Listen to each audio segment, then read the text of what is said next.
Assalamualaikum warahmatullahi wabarakatuh. Selamat pagi anak-anak. Bagaimana kabar kalian hari ini? Oke, alhamdulillah semuanya sehat ya. Sudah pada sarapan belum? Sudah? Oke. Siapa yang tidak hadir pada hari ini, Nak? Hadir semua? Oke, selanjutnya Ibu akan mengabsensi kalian terlebih dahulu ya.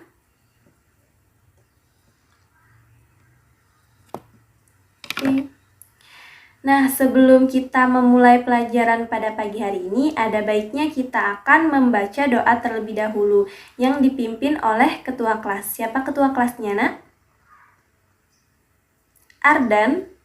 Oke, kepada Ardan, Ibu persilakan untuk memimpin teman-temannya membaca doa sebelum memulai pelajaran pada pagi hari ini. Silakan Ardan.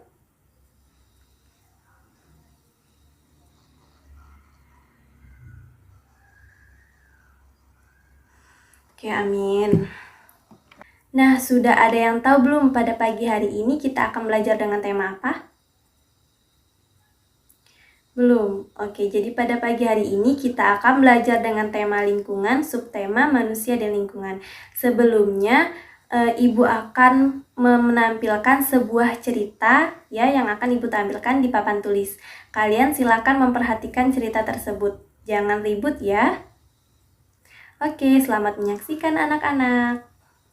Legenda Batu Menangis.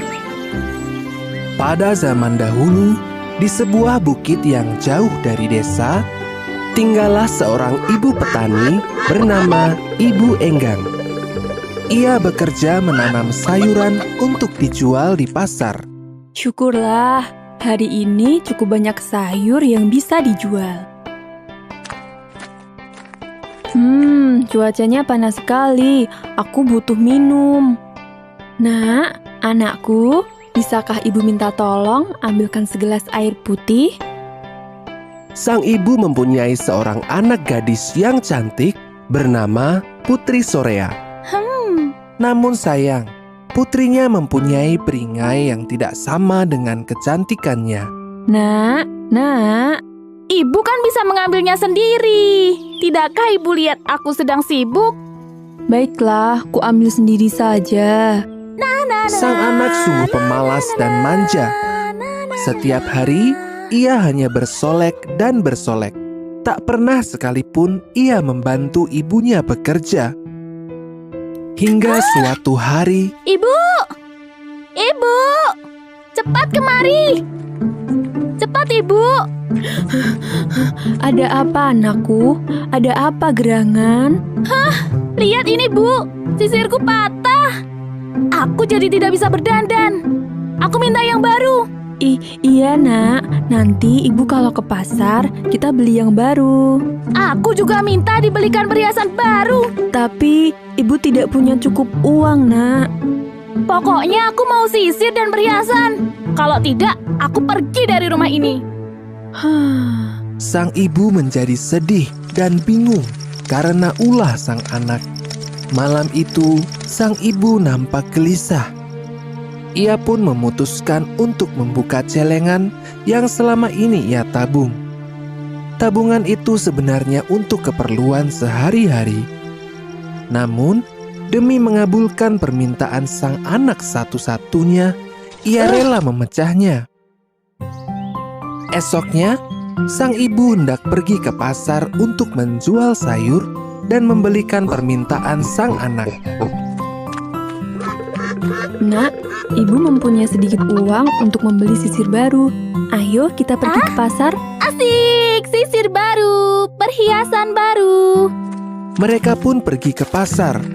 Selama perjalanan, sang anak tidak mau membantu membawakan sayur dagangan ibunya.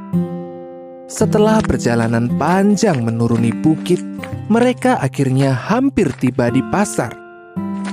Ketika hendak memasuki pasar, sang anak tiba-tiba berpesan, Ibu, sebaiknya ibu berjalan agak jauh dariku. Kenapa, Nak? Sudahlah, ikuti saja perkataanku. Mana uangnya? Biar aku beli sendiri.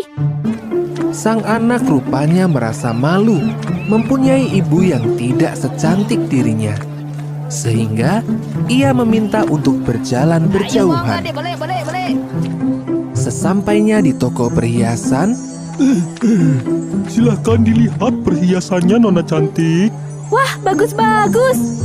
Aku jadi bingung. Apakah kau sudah menemukan yang pas, Nak? Apakah itu ibumu? Hah? Aku tak punya ibu seperti itu. sang ibu terkejut mendengar perkataan anaknya itu. Namun, ia masih memaafkannya. Setelah membeli perhiasan dan sisir, mereka pulang ke rumah. Sama seperti waktu berangkat, sang anak enggan berjalan berdekatan dengan ibunya. Dalam perjalanan pulang, sang anak bertemu beberapa pemuda. Hai Nona, Anda terlihat nampak cantik sekali. Kecantikanmu membuat kami terpana, Nona cantik. Terima kasih. Siapakah mereka ini, Nak? Apakah itu ibumu? Dengar ya, ibuku itu jauh lebih cantik daripada dia. Dia bukan siapa-siapaku. Kali ini, sang ibu benar-benar tak sanggup lagi menghadapi perilaku anaknya itu. Terisak-isak, sang ibu bersimpuh dan berdoa memohon kepada Tuhan. Oh Tuhan, aku mohon keadilan-Mu Tuhan. Sepertinya Tuhan mengabulkan doa sang ibu. Seketika awan gelap menaungi langit yang cerah. Sang anak terkejut. Tiba-tiba kakinya terasa kaku. Ada apa dengan kakiku? Kenapa tak bisa digerakkan? Ternyata kaki sang anak mulai membatu. Sekujur tubuh sang anak perlahan-lahan mulai membatu. Ibu, Ibu, maafkan aku, Ibu. Ia menangis tak henti-henti. Akhirnya, seluruh tubuh sang anak terselubungi oleh batu. Sang ibu pun memeluk batu tersebut. Dari dalam batu, terus mengalir air mata sang anak. Semua penyesalannya sudah terlambat. Ia telah menerima hukuman karena menjadi anak yang durhaka. Nasihat dari cerita ini adalah jangan pernah menyakiti orang tua karena keterbatasannya. Sayangi dan hormatilah kedua orang tuamu, terutama ibu yang telah melahirkan dan membesarkan kita dengan penuh kasih sayang. Anak-anak, kalian tadi kan telah menyaksikan cerita yang ibu tampilkan di papan tulis. Dan kalian juga sering nih mendengar kata cerita. Ada yang tahu tidak definisi cerita itu apa? Ya, ada lagi? Ya, benar sekali. Jadi kesimpulannya, cerita itu merupakan susunan dari beberapa kalimat yang menjelaskan sesuatu. Nah, cerita ini ada dua. Yang pertama itu cerita fiksi dan yang kedua cerita non-fiksi. Cerita fiksi merupakan cerita berdasarkan imajinasi atau khayalan dari pengarang. Contohnya cerita yang barusan kalian saksikan tadi. Cerita yang berisi dongeng. Dongeng si kancil, dongeng Aladin, Abu Nawas, dan lain sebagainya. Sedangkan untuk cerita non-fiksi itu cerita yang berisi kejadian nyata. Contohnya itu sejarah, peristiwa, atau karangan ilmiah. Nah, setelah kalian menyaksikan cerita tersebut, apa nih yang ingin kalian sampaikan mengenai cerita itu? Benar sekali bahwa cerita tersebut tidak patut kita contoh ya. Karena dalam cerita itu si anak memiliki perilaku yang tidak baik terhadap ibunya. Harusnya bagaimana nih perilaku kita terhadap seorang ibu? Ya, sopan santun, tidak berkata kasar, dan selalu menuruti perintahnya. Perintah yang baik ya.